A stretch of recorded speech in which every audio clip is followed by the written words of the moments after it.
Bonjour à tous. Voilà la petite question du jour que l'on m'a posée.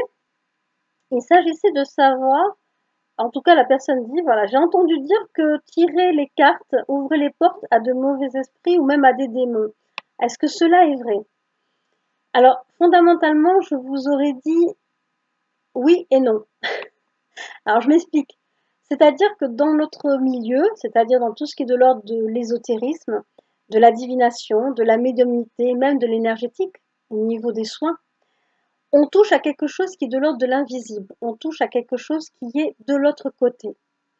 Donc, plus spécifiquement dans le domaine de la divination, lorsque vous faites de la cartomancie ou lorsque vous faites de la voyance médiumnique, c'est-à-dire sans avoir même besoin d'avoir des supports, vous allez poser indirectement, inconsciemment, des questions sur le devenir d'une personne.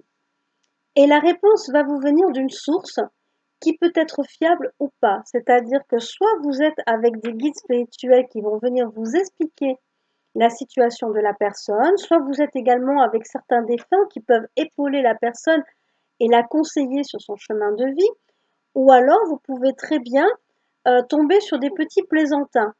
Donc là aussi pareil, il faut savoir mettre en place un certain protocole pour les personnes qui travaillent avec des supports de divination.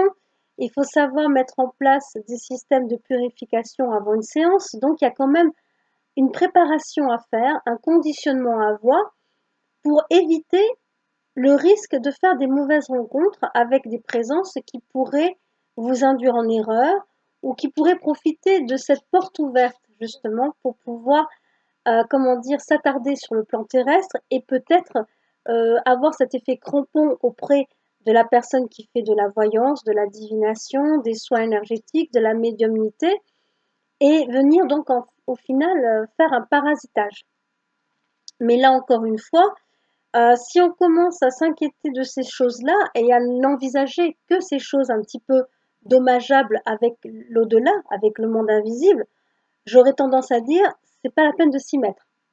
Voilà, parce que ce sont un petit peu les risques inhérents au métier. Donc, si c'est possible, autant même si vous êtes protégé, autant si vous faites tout, le risque zéro, comme je peux l'expliquer dans d'autres vidéos que j'ai pu poster, le risque zéro n'existe pas avec le monde de l'invisible. Donc, tout est un état d'esprit à avoir, tout est un état de préparation à avoir, d'un protocole à mettre en place, d'une confiance absolue que vous devez aussi avoir vis-à-vis de vos propres guides, vis-à-vis des guides de la personne qui vous consulte pour de la médiumnité, de la voyance ou tout autre domaine, et d'être prudent, voilà. C'est-à-dire que quelle que soit la discipline que vous décidez de faire, vous y allez en connaissance de cause, en vous y préparant, en étant toujours sur vos gardes et en étant confiant aussi dans l'au-delà. Donc voilà, le fait d'ouvrir la porte par la cartomancie à des entités basses, des démons ou autres, je dirais non, il faut arrêter un petit peu le délire et en même temps, vous n'êtes pas à l'abri d'un parasitage ou d'une complication. J'amène aussi un autre élément de réponse qui peut être intéressant, c'est de comprendre qu'au final, que toutes les personnes qui aident, que ce soit par le biais de la médiumnité, que ce soit par le biais de la divination, que ce soit par le biais de soins, va être considéré comme quelqu'un qui vient déranger aussi les forces obscures.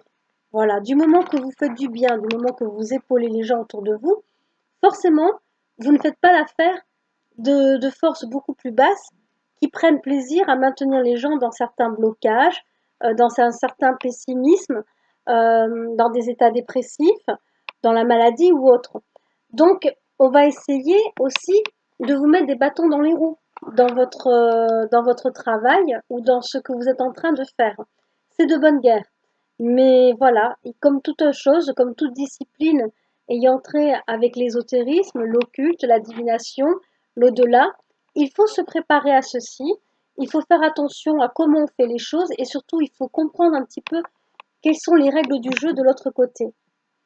Je vous dis à très bientôt. Merci. Au revoir.